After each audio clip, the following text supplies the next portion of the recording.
This is the Amp Hour Podcast. Released April 30th, 2019.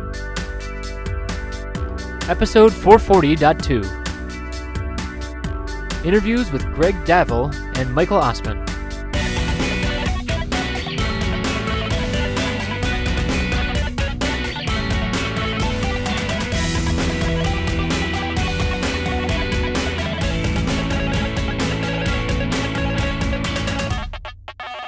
All right, we're back at KaiCon 2019. Who are we with? Greg Davill from Australia. We have an import. It's yeah. And this is Alvaro. Peter. Yeah, all right. Chris still here too. We are currently looking at your bootleg ass boards that you did you design this? So that one isn't a bootleg. So that's the Tiny FPGA EX. Peter, how do you feel about someone bootlegging your boards? No, that is actually. I know I'm just making a joke, man. So that was former guest Luke Valenti. Yeah. Made that one and sent it down to me because of the work I've been doing with the FPGA on board, the ECP5. I am in awe of your work, by the way. Thank you. If people don't follow Greg on Twitter, he posts some amazing photos. Best renders in the business. What do you guys think about Best Greg's renders? photos?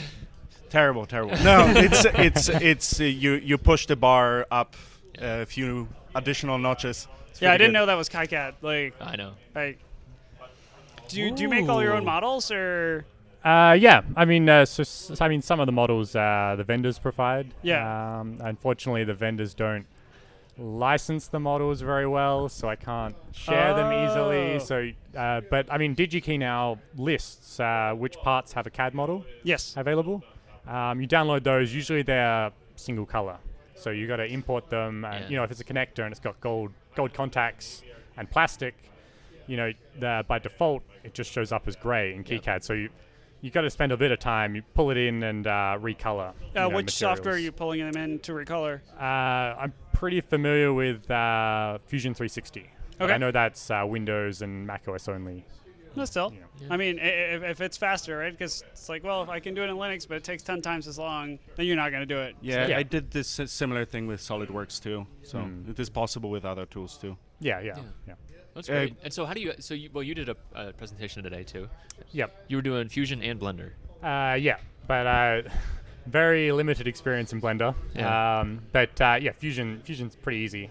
So the talk I gave was just how to export out of KiCad and use Fusion to render the board. Yeah. But there's a step involved with some Python scripts in order to get some textures in there. Yeah. So to make it look better. Yeah. What is the texture piece? I don't quite understand that. So when you export your board, the board is just just a rectangle basically. Sure.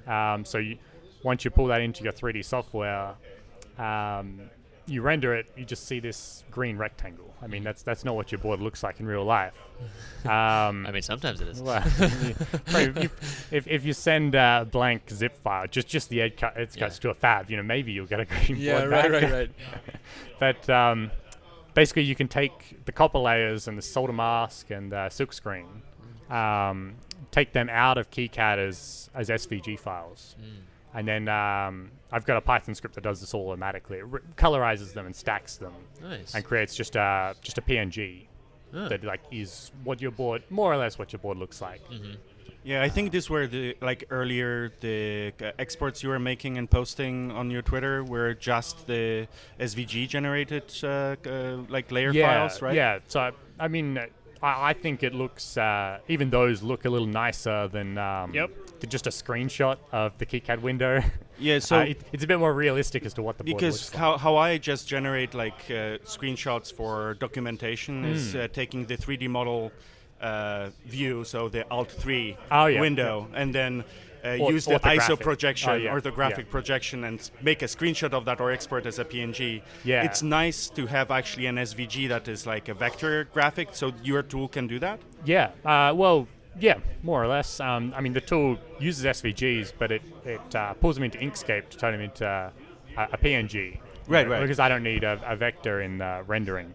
But you could skip that step and put the SVG, straight into your PDF documentation. It's vector format.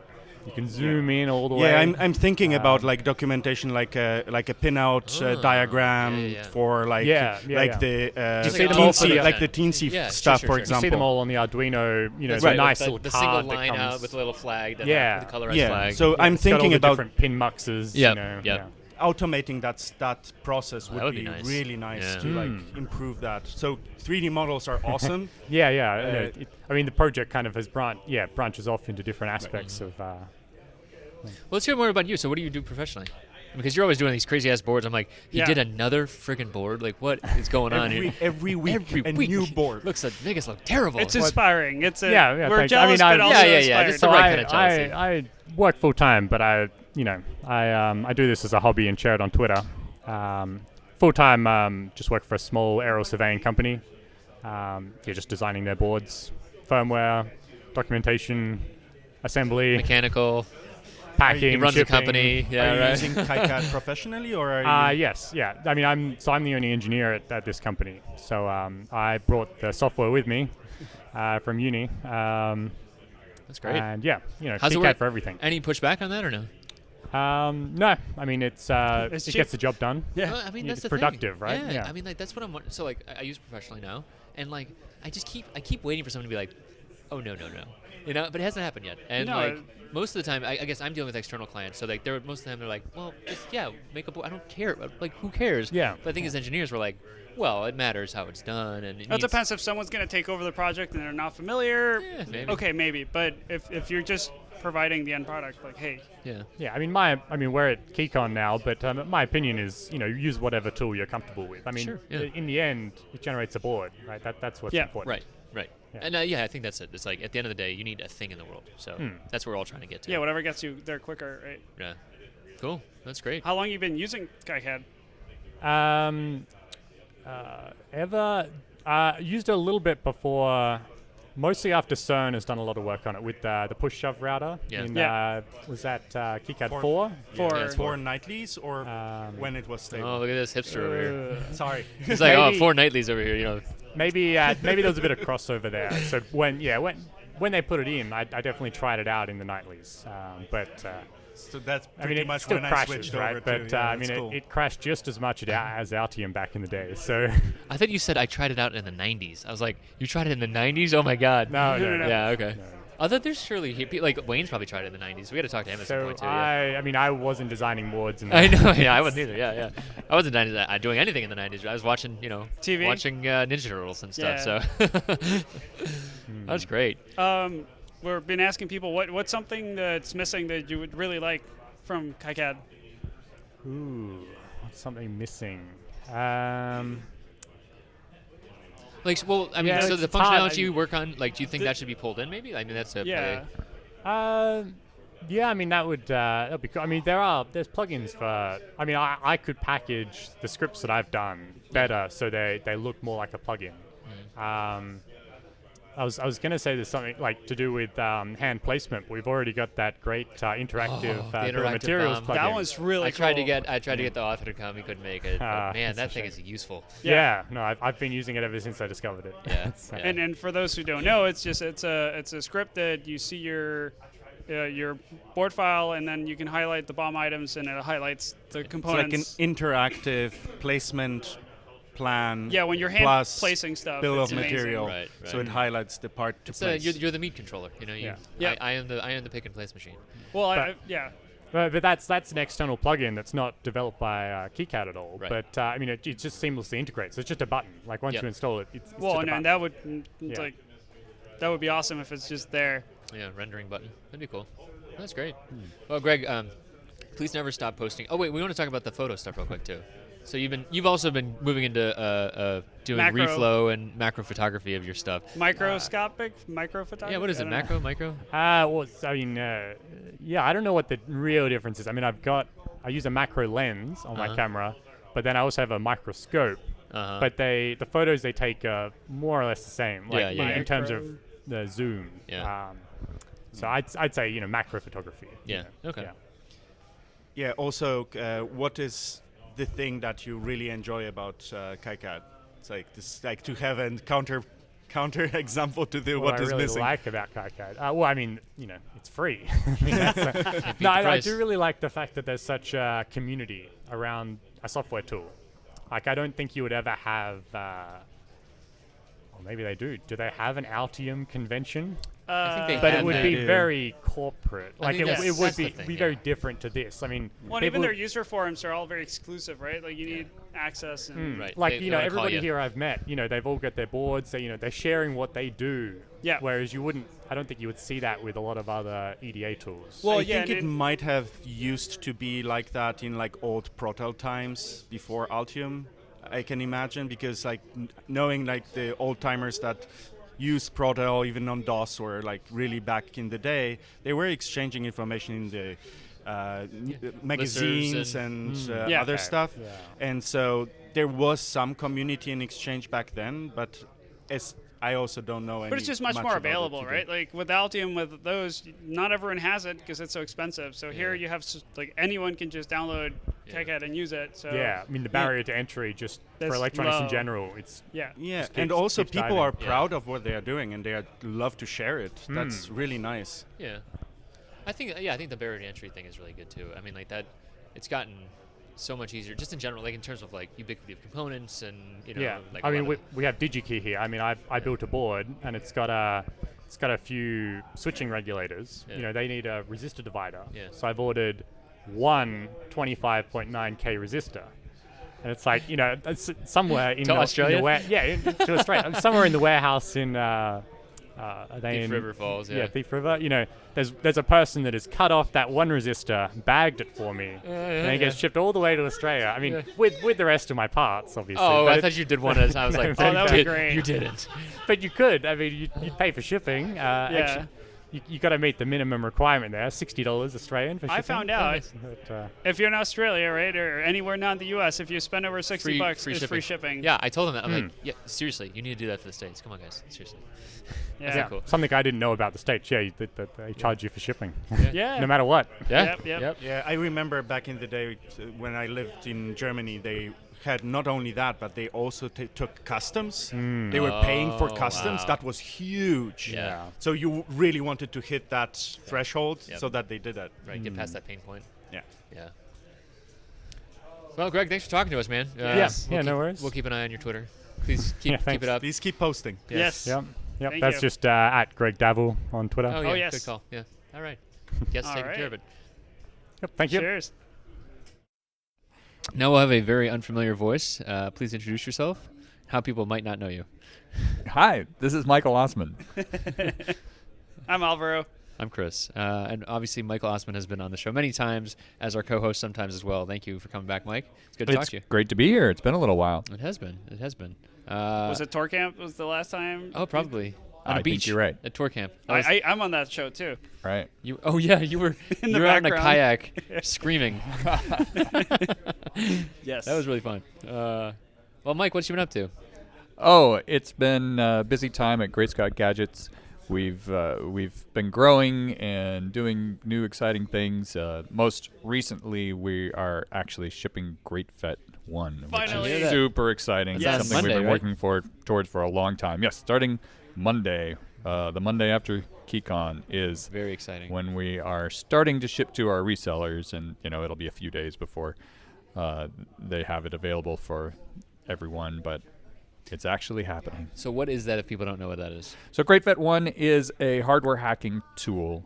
It's, from a hardware standpoint, if you look at it, you'll say, oh, okay, it's a microcontroller dev board. But functionally, it's a little bit different than a traditional microcontroller dev board. It is a fairly high-end microcontroller. It's a dual-core 200 megahertz ARM Cortex M4 and M0. It has 2 USB ports and a 100-pin expansion interface. And one of the USB ports is a high-speed USB port that connects to your development computer, your laptop that you're using, for example. And that basically gives you a kind of a high-performance, high-speed USB peripheral that's customizable and lets you put add-on boards on it or connect things to its other USB port and interface from your computer to the outside world, whether the outside world is SPI interfaces or things you connect to over GPIO that in BitBang or another USB device or another USB host or what have you. And the thing I think that kind of sets GreatFET apart from most sort of similar looking devices is that we have a peripheral development model instead of an embedded development model. The idea is that we expose all the functions of the GreatFET through a Python interface that you can interact with using Python, including a Python shell, on your host computer. And you can do very rapid prototyping and rapid development and interfacing with things that way instead of an embedded development model where you're writing code for instead of writing firmware, you're writing in this native Python environment of your own. Yeah, and you don't have to compile. It's a lot less error prone. Easier to get bits out than having to compile, download. Well, I've once said I think when you were on the show that like it's like you're writing an API for like RF stuff, and now this seems like it's more like a API for other devices that are. It's kind of like weird. It's like it's a USB to digital, analog, electronics, serial. Yeah. Right. Which most people don't think about, but it is. You want that programmatic interface because it seems like a lot of people are coming from the software security world using your products, so it seems to fit that MO pretty well. And that's kind of where this project came from. The GreatFET name comes from the GoodFET project, which is well known within the information security industry, but isn't very well known outside of that. And GoodFET was a very popular project for interfacing with a variety of external devices, interfacing with hardware devices like SPI and JTAG, and also interfacing with USB.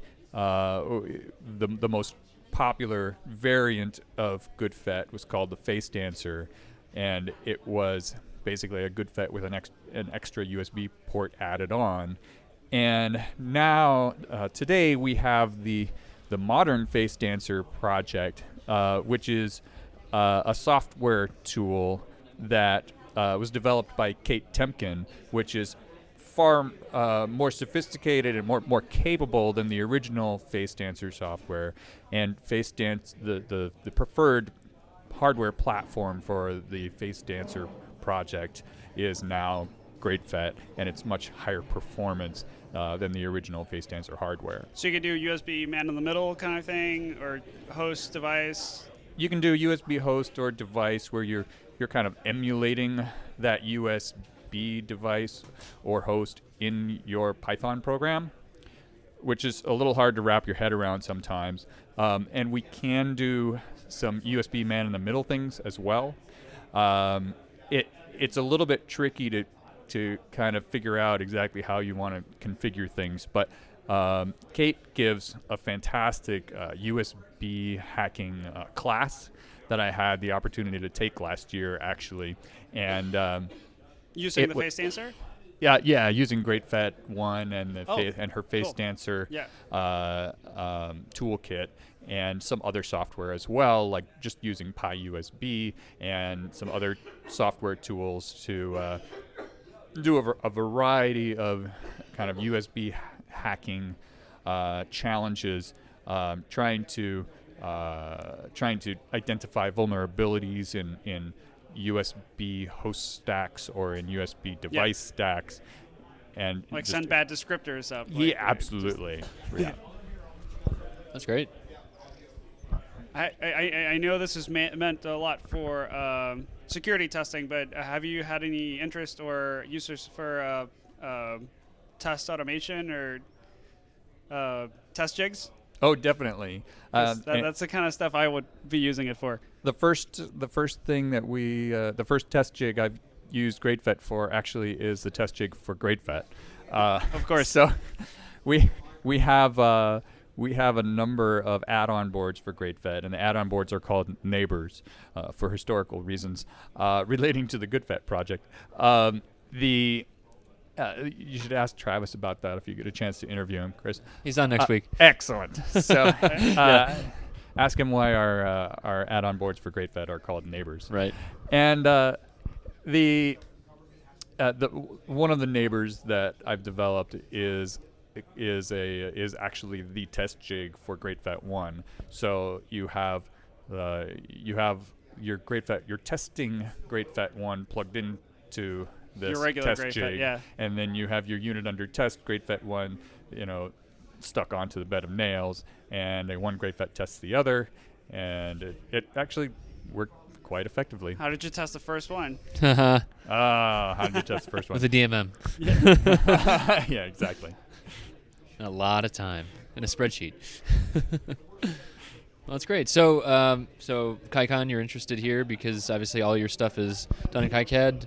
Yep. How's that been working out as like a longer term example of people using it in a commercial environment like yours, like your Great Scott gadgets? I think very well. I think that the main challenges that we've had using KiCad have really been things that would affect us regardless of what EDA tool we're using. And I would say that the biggest challenges we've had most recently are related to collaboration. As we invite more people to collaborate with us on projects, either internal people or external people, or we just get random contributions from people in the community, it's a little bit challenging figuring out how to best structure our projects and make it easy for people to collaborate with us to, for example, avoiding Git merge conflicts. Right. You asked that in the developer panel yesterday, right? About the merge stuff. You asked the developers that? Yes. I asked the KiCad core developers about that, and I've been asking everyone that I can at this conference, have you ever done a merge conflict? Have you done a merge conflict? So far I've talked to 2 people who have actually resolved merge conflicts and successfully. Yes. You know what the answer was? They just kill the other developers working on their project with them, and then no more conflicts. Yeah, I could understand that temptation. Yeah, I think your employees might not go for that though. They're growing, so yeah, right. More well, it's fits and starts. Yeah, but it's something that folks in the KiCad community are very much aware of, even if they haven't had that pain personally, because the KiCad community is an open source community, and so they're used to using collaboration tools like Git, at least for software projects, if not for hardware projects, and so it's been a really interesting time talking to people and getting ideas for how we might do things a little bit differently, and also kicking around ideas for how KiCad might be improved in the future to be more version control friendly. Yeah. Any results on that, or just kind of early days? Well, one particular change that is already planned for KiCad 6 is a change to the way that that schematic symbol libraries are stored. Yep. That file format's going to change completely, and it's going to become one file per symbol. More like the footprints. Like the footprints are currently in KiCad 5. I found that to be so confusing at first, and then when I started doing just even Git commits and stuff like that, it was like, oh, I get it now. And that's how a lot of other software does it. Yeah. Well, if they're not doing databases or whatever, right? Well, but that's a whole other level, yeah. It will help us avoid quite a few of the merge conflicts that we've had, just that one change alone. Oh, great. That's great. Cool. What else do you see as, you do manufacturing overseas and stuff like that, right? Yeah. So, what else do you see on the manufacturing side that could improve, even the software, just generally stuff that you've been experiencing as you're a maturing company, I think, and, so like some of the issues you run into, I always just wonder about as companies grow from smaller to larger, what are the things you've been running into in the manufacturing space? Well, test is a really important one. Mm-hmm. I think a lot of people overlook if they're just getting into manufacturing for the first time. Yeah. Is that how do you test your product, and how do you have someone else test your product? That's the for harder you? part. Yeah. It really is a challenging problem, and it's a whole project in its own right, just to create a test jig and a test procedure that is reliable and repeatable and easy to execute, and as fast as possible. Sure. Because saving time on the manufacturing floor is super valuable. Yeah. Yeah, and a lot of these you have to make them usable for someone that does not speak the language necessarily of your documentation. That's a good point. Yes, that is an excellent point, and that is something that we've dealt with a little bit. Colored lights. Right. Yeah.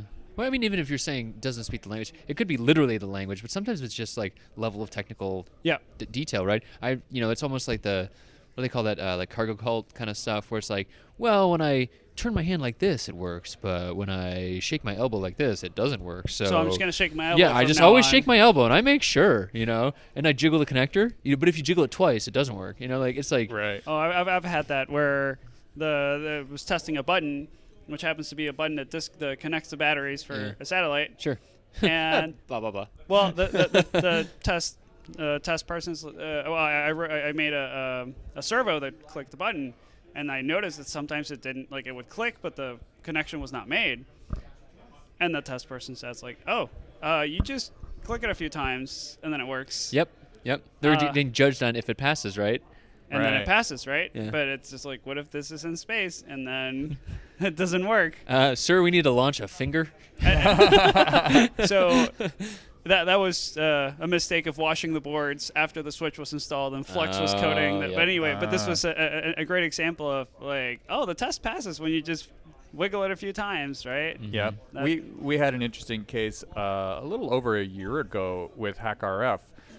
Suddenly, a new batch of HackRFs we had manufactured suddenly started exhibiting a new failure, and we were just completely confused as to how this happened, and it took a long time and a lot of effort to troubleshoot this and figure it out. And one of the things that I don't know we ever determined definitively, but we assume was one of the contributing factors to this, was that there were new people executing the test, and people from past production runs had, like, figured out the jiggle the cable or the repeat the test trick. It was failing the whole time, huh? Sucks. It wasn't a super high percentage of units that failed, but it was a noticeable percentage. Yeah. And it turned out that probably in those cases, in past tests, the people executing the test had restarted the test in a certain way that made it more likely to pass. And they had just learned to do that on their own and never reported that these things failed at all. And the new people executing the test didn't know that trick. And so they reported suddenly a much higher failure rate. And part of the reason that it was so hard to figure out what was wrong was because we were operating under the assumption that this was a new failure, and it really wasn't. It was just a low percentage failure that had affected all units ever produced, and everyone was able to work around it without, like, the end users were able to work around it without even thinking about it, just by repeating something if it happened to not come up once in a while on USB. And but we were able to actually implement a fix. It's just it was really hard to find because of that assumption of ours that this was a new problem when it really wasn't. Yeah, that's a great excuse or reason for having a golden unit. And it's like, if you're getting lots of failures, we know this board is fine. Put it in. If the board fails, then the test jig is broken, right? Or like something is off. But a lot of times we'll have all these tests and we don't have a golden unit that says, run this through maybe every morning, like run the golden unit. And if you have a new person, then the golden unit's going to fail. That should have been like a boom. Interesting. But yeah. Although in this case, they probably would have. Some units, like this was a failure that existed for a long period, or like the entire length of the product. However, it did not affect all units. It only affected a certain percentage of them. So this was a real failure. It was just being worked around before. Okay, yeah. So I guess this is a different case from what I'm thinking about. It would. I'm thinking if the test jig had been funny and then you wiggle the test jig and it failed. Okay. I have this ridiculously long blog post about this if anyone's interested. It's called "We Fixed the Glitch" on the Great Scott Gadgets blog. We fixed the glitch. That's right. Yeah. Oh man, Office Space reference. Yeah. Hey. That's great. That's great. Well, Mike, thank you once again for joining us. Yes. I'm really glad you came out to this conference. I wasn't sure if you were going to be able to make it, but I'm glad you did. And you brought your team too, so. I'm so glad too. Yes, our whole hardware team is here, which is a treat. I think I've only met one of them, but I'll have to walk around. Fix that tonight. Yes. Yes, lots of parties here. Awesome. Well, thanks for joining us. We'll talk to you soon. Cheers. Thank you.